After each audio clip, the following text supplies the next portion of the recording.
Hey, this is C-Dub here, and you're listening to the WeebCast, the anime and manga show, the number one anime and manga show on the internet, I promise you. And welcome in. But look, there's some cool news as well, cause today's episode is brought to you by the NBA store. I know, you heard me right, the NBA store. Look, I know we're sidelined, we're going into the arenas to watch the game, but it does not mean we can't sit on our comfy couches in our favorite team's swag. So, WeebCast, Podgo, the NBA store, we've partnered up, we've joined forces with our mighty powers, and to give you a special deal, 75% off on select items, and all you have to do is to get this deal is go to podgo.co/NBA for select items up to 75% off. Look, the NBA, it's where amazing happens. And you know what else is pretty amazing? Ever so often, there's just a romance anime that just comes along that's just too damn adorable to ignore. Even if it has an implausible setup and plot, just the overall cuteness of it just makes you want to forget about everything happening around you. And in the case of Tonikawa or Tonikawa over the moon for you, or Tonikawa fly me to the moon, or just simply fly me to the moon, we get a healthy dose of cuteness overload. But is it too much? Is it kind of completely overbearing? Or does it become everyone's relationship goals for this year? We'll just have to, let's go and let's find out.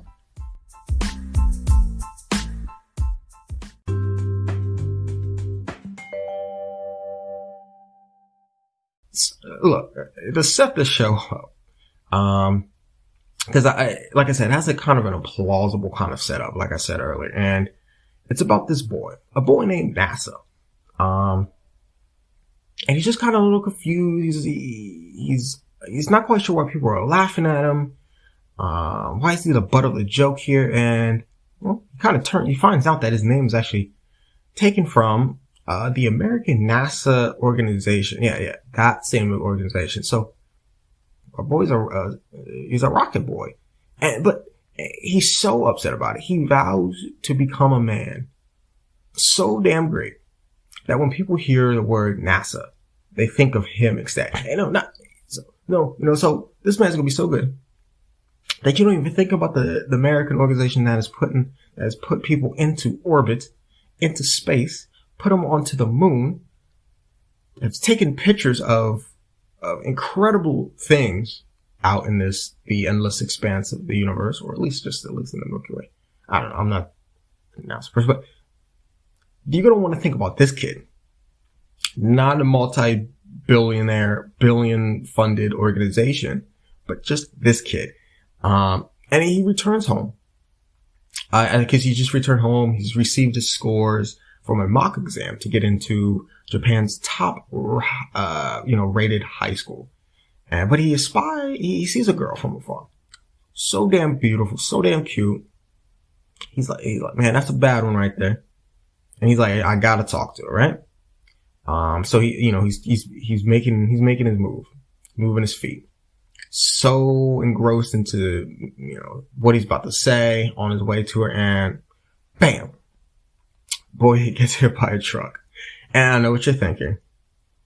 This better not be another goddamn isekai. And I promise you, I'm not presenting you an isekai today, and never will I, or I might. But if I do, it's because I'm gonna dog it, I swear, for about an hour, but not in this case. Actually, and not only is he hit by a truck, the girl kind of shields him. And that the only thing that kept him from dying on impact. So he's even saved by the girl he was going to talk to.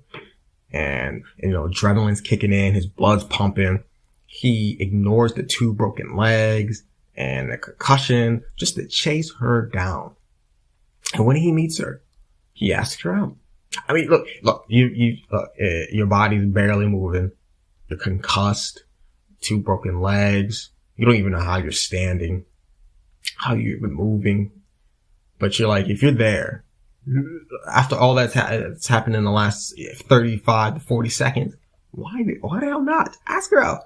But she only says she will only go out with him if NASA marries her. And NASA, like the smart, intelligent boy he is, says yes. So, and I swear the show would have had another name if you just watch, the first moments of the show, Tonikawa Isekai or something like that, right? But despite this, 2 years go by. Yeah, I know. 2 years go by before he ever sees this woman again. And it's, after 2 years, look, if I ever proposed or agreed to marry somebody, I thought maybe you would keep in contact with them. Maybe not just disappear for 2 full years, but I digress. She does eventually, show back up. She appears again, and she finally introduces her name because, they were so busy the last time they met with, truck, broken legs, concussed, confession, marriage, There was no time to get a name in with all that mess, right? And we found out her name is Tsukasa. And she brings a marriage form with her. She came prepared. And NASA humors her, fills it out, and one trip to the ward office, and the two are officially married. So from here on out, it's really an episodic depiction of their day-to-day life, as it deals with this things as buying a futon, buying a television, having taco pod, and dozens and dozens of I guess I should say a taco pod is a takoyaki party. I should say that, but and with other dozens of embarrassing and moments for Nasa and Tsukasa both. But if you're probably thinking the same thing I was thinking too when I was going into this, there isn't much story to this at all, Chris. Why are you talking about Tonikawa like this? And it's really just a show about newlyweds, and they're trying to figure out the life of a married couple. But they do it in probably the cutest way possible I've seen in a few years. And of course, there's a little bit more to it, but not much. But so especially when other characters start getting in, which we'll get to, like Tsukasa's sister, Chitose, and her two maids kind of enter the picture along with Aya, Kaname, which I'll explain why they were I think those are some of my favorite characters in the show. And those characters kind of do liven up the show quite a bit with their personalities, and though the show does kind of keep them to the background as much as possible and kind of turn them into a little bit of gag characters. But overall, each episode really felt great, and the stories told throughout were wholesome, cute. They knew when to throw in some comedy, and when they did throw in the comedy, it landed for the most part. And one of the few things that I thought the show made it good is that they knew when to separate the type of comedy per situation. For example, if we saw Kaname, we knew that due to her tomboyish attitude, we'd probably get some weird sexual jokes at NASA's expense. And with Chitose, it'd be more of that over the top, crazy, screaming type of humor that honestly I despise. But variety's the spice of life, and variety really helped out this show, I thought. And it wasn't like that screaming over the top comedy was littered throughout the entire show, which was a good thing. And I guess I should go into the characters right now, I suppose. And the best way to start, the greatest way to start is with our favorite, space boy, NASA. What was his last name? NASA Yuzaki, I believe it was. And it's a pretty small cast of characters with him. But I think the small cast of characters actually benefited the show. And I think you'll probably hear it why when I go through, the main cast of characters there. Starting with NASA. He's set up as this incredibly intelligent, smart, introspective person. But as the series kind of goes on, it almost seems as if the show sort of forgets that fact that they, built this character like that. And towards the end, we kind of we're reminded of just how much of a genius NASA is, but I feel like they should have done that throughout the show. I mean, even Tsukasa even made a mention at one point that for as smart as NASA is, there's a lot of things where he's just completely inept at, and which seems to be a whole lot, because I can really only recall maybe 2 or 3 times the entire series where it actually seemed like NASA was showing his true brilliance. But outside of that, NASA's really just a plain teenager, who's a bit more mature than his contemporaries, but, due to, moving out on his own, living on his own, accepting a marriage proposal.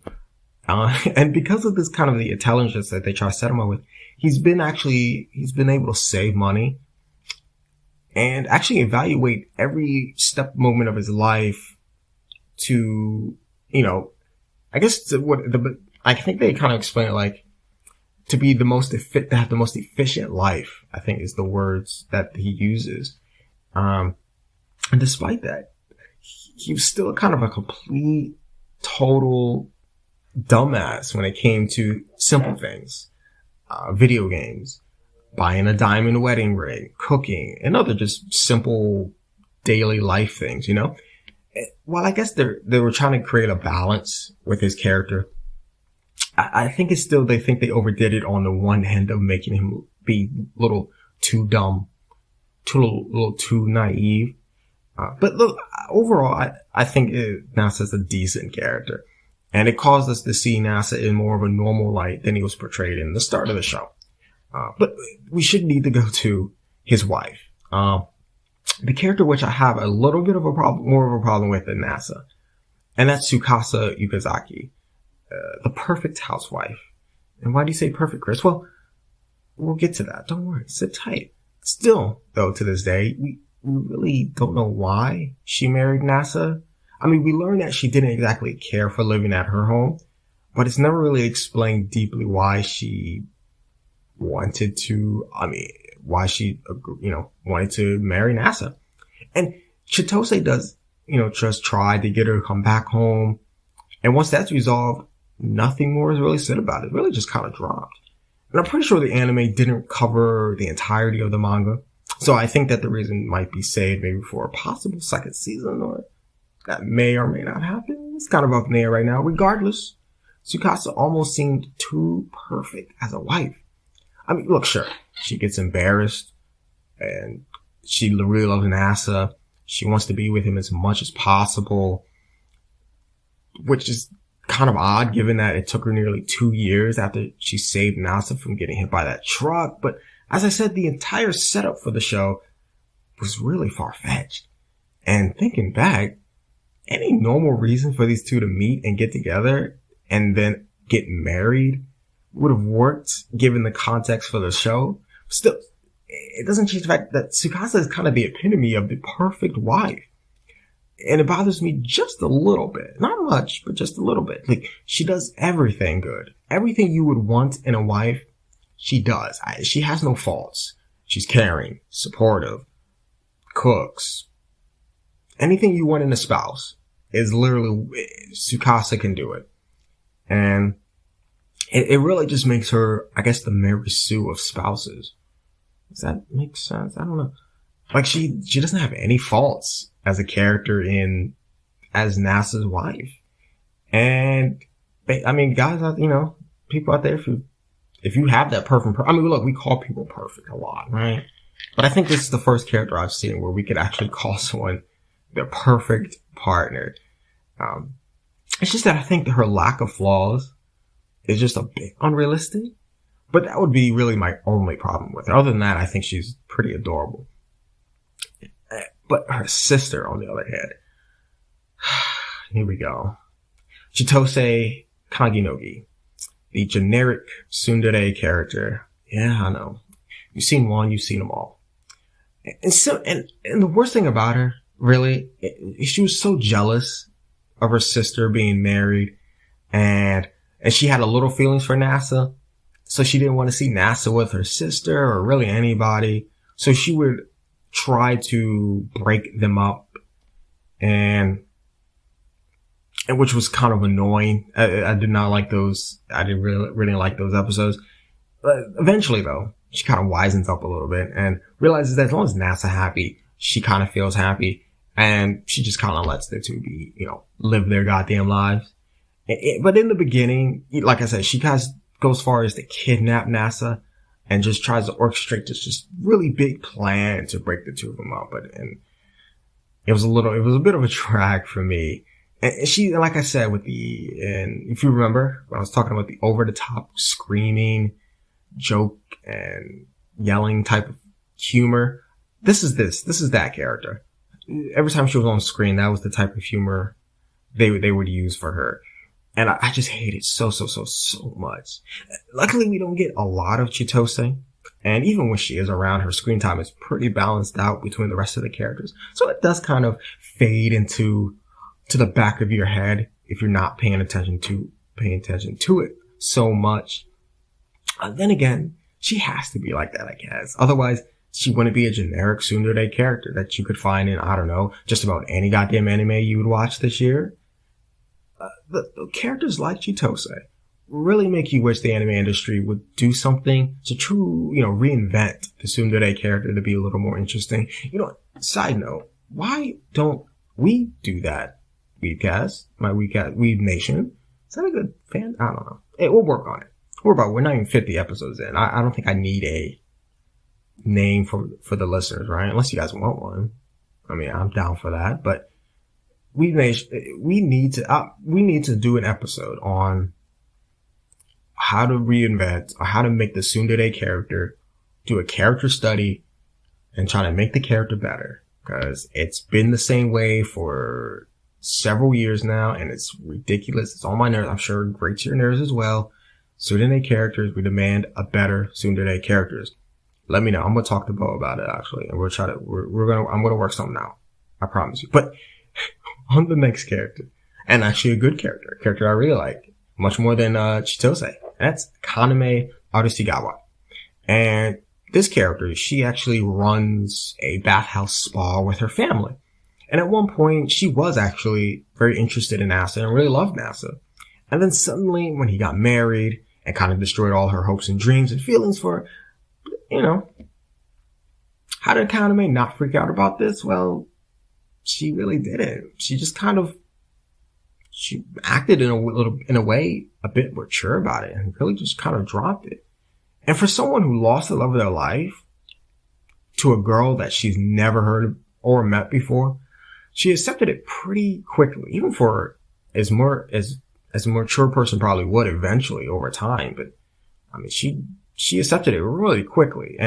But that still didn't, stop her from still teasing Nasa whenever she had the chance. Like if Nasa was using the bathhouse, naked, she would just waltz right in using some kind of excuse that she had some kind of spa house duties to fulfill, just to take a little peek at Nasa's rocket. And I'm pretty sure that Kaname has seen Nasa naked more times than Tsukasa. And which, to my knowledge, Tsukasa hasn't even seen him naked once yet.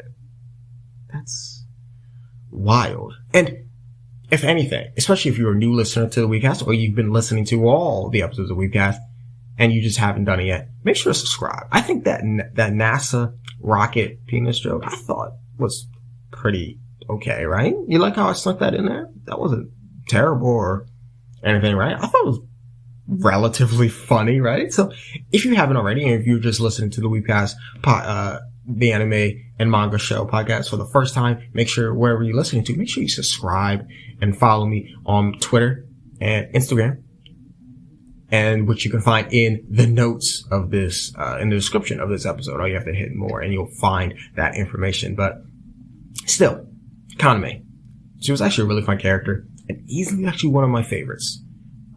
If not, she's a really close tie with Kaname's sister, Aya Arusigawa. And she's Kaname's sister, and she also works with her sister and her family at this bathhouse spa. And she's really the opposite of Kaname, where in fact she's really timid, she's quiet, a little more reserved, and she has a bit of a hard time communicating with people without her shyness getting to her. So, and then again, she's one of those other characters that kind of just fades into the background, even though she was actually, whenever she was on screen, I really enjoyed the time she was. I really thought it was really funny. So it was really disappointing. But her big moment, though, like she even ends up challenging Tsukasa to Street Fighter V, which I will add, the actual Street Fighter game with the actual game footage used, just because Capcom, just needed to put more product placement into more anime, similar to High Score Girl, but I digress. And we discovered that she's actually really good at the game. I mean, like, super good at the game. So much that she earns Tsukasa's respect in the end. Outside of that, she's just kind of there in the background. And we know that she had a crush on NASA at some point. But thanks to her being a little bit, about being as smart as she was about as smart as a box of dead wet rats. She never realized that he was married until it was blatantly spelled out right in front of her. Now for the art, animation, and the sound.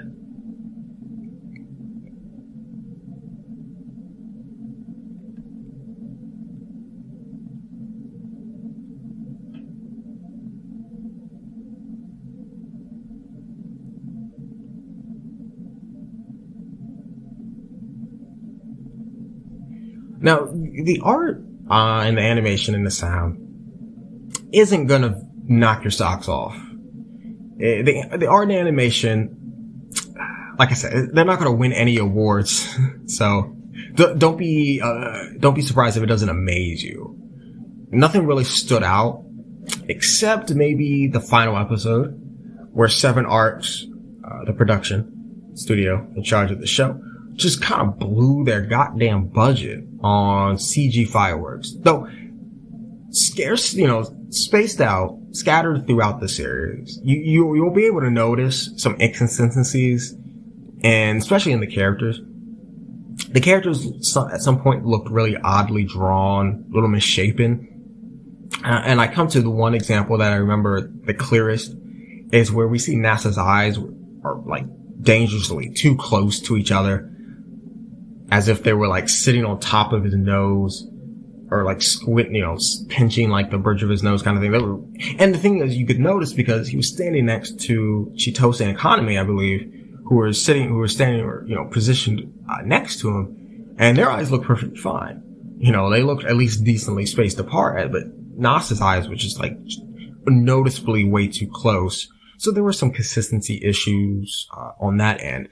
Other than that, you got your nice looking stock backgrounds that look pretty, which is what the minimum level expectation of 2021, or not 2021, but of the animes of this decade so far, of the 2020s. But the opening song though,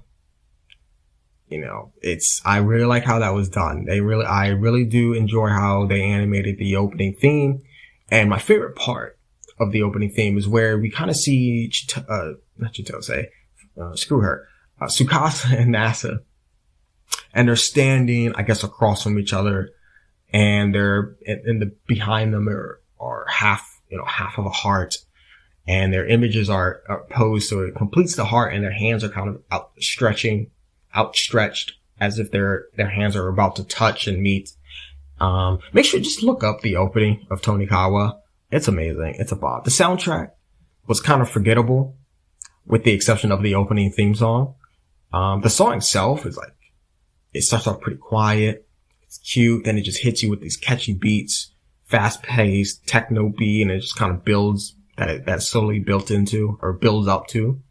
And it's good enough to warrant to pick up and listen to it over and over and over again, like I did before doing this review. But outside of that, it's the original soundtrack isn't really anything special, nothing out of the ordinary, and pretty stock. It's just there, and it kind of fulfills its purpose.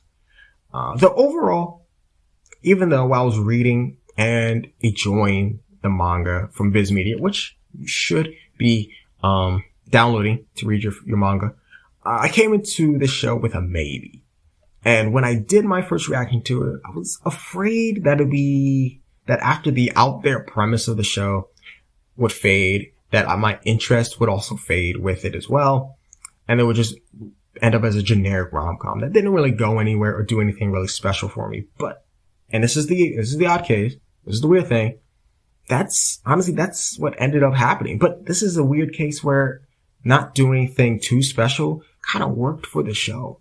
And it allowed you to just sit back, take everything in piece by piece, have a laugh or two as you watch NASA and his ultra perfect Mary Sue of a partner be married together and do married couple things. You got to interact with their friends and their family and just see every aspect of their lives kind of come together pretty beautifully. And like I said, while some of the characters were interesting, it was quite obvious that the show was really just a NASA and Tsukasa show. And I thought that would benefit it from some more marital drama outside of the whole Chitose kidnapping thing and sabotage. It still didn't stop me from enjoying the show. And the show seemed to take off, as I've seen a lot of positive comments on Instagram and Twitter and Tumblr. And so maybe with the uproar, I've seen a lot of people, rate it as some of their favorite animes of 2020. So hopefully that we'll get a second season out of it. I really do. I haven't heard any word, at least while doing this episode. I haven't heard anything about a second episode, but I'd be pleased if they would, announce that.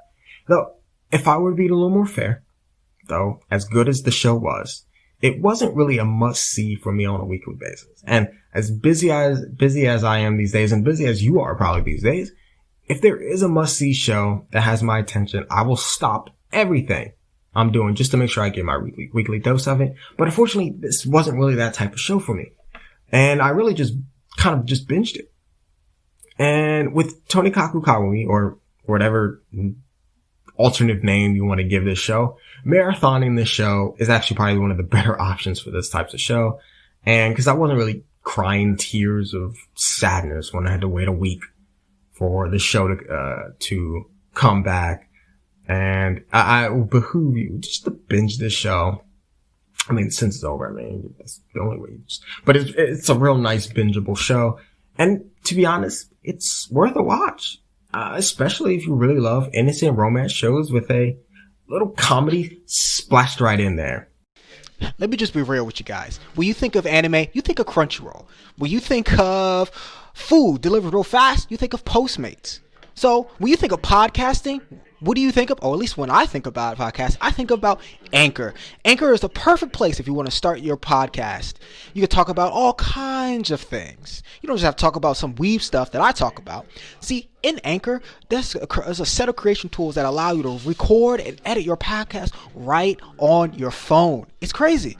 And Anchor will actually distribute your podcast for you. It can be heard on Spotify, Apple Podcasts, and many more platforms. You can even make money from your podcast with no minimum listenership. It's everything you need to make a podcast in one place. All you have to do is just download the free Anchor app or go to anchor.fm to get started. So overall, Tonikaku is a really fun show that doesn't take itself too seriously. The cast of characters are relatively small. However, there really is no deep story plot in this show. It's just simply a young married couple doing young married couple things and discovering how to be a married couple with some weird, obscene obstacles thrown in their way. The comedy is pretty good, to stand on its own, and if you want something that gives you those cute moments that are just too cute for words, then I'm sure you'll find this show to your liking. As for the cons, comedy with Chitose on screen is a no-go for me. Also, Tsukasa seems a little too perfect for me. Thirdly, there's just a lot. The original soundtrack is just really forgettable. And fourth, some plot holes just don't get answered or even picked up or hinted at. But for the pros, every episode is enjoyable. Comedy when Kaname is on the screen is always really funny. There's a slew of cute moments. And lastly, the opening theme was a goddamn bop. So make sure you listen to that. So overall, here at WeebCast, where WeebCast reviews, the master reviewer, C-Dub, I'm going to add that to my nickname.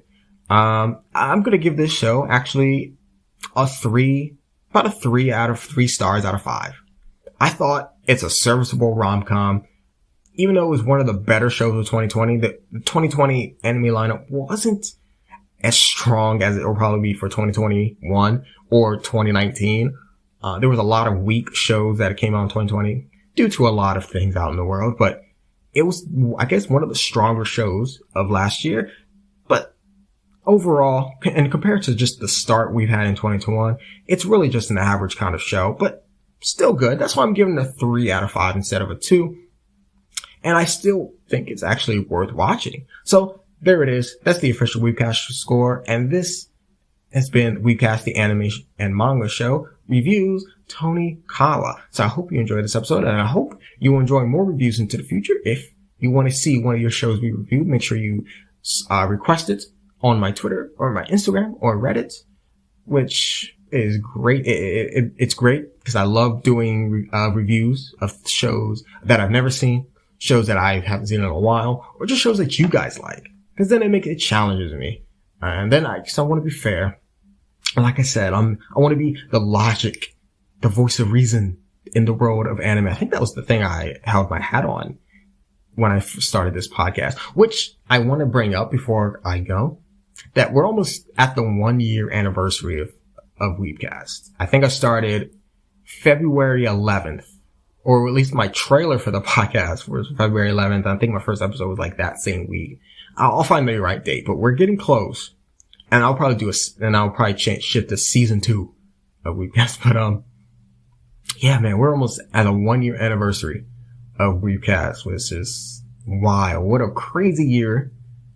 And let's just hope this one goes a little bit better and better for the podcast. So we'll see. But this has been WeebCast, the number one anime and manga show on the internet. This has been C-Dub, aka Maurice, aka the Independent Variable, aka the Master Reviewer, aka I had no coffee today, but I hope you guys have a lovely Friday. Hope you have a lovely rest of the weekend. And wherever you may be listening to the show, I hope your friends and family are doing safe. So thank you for allowing my voice into your ears, into your homes. And this is me signing off. See ya.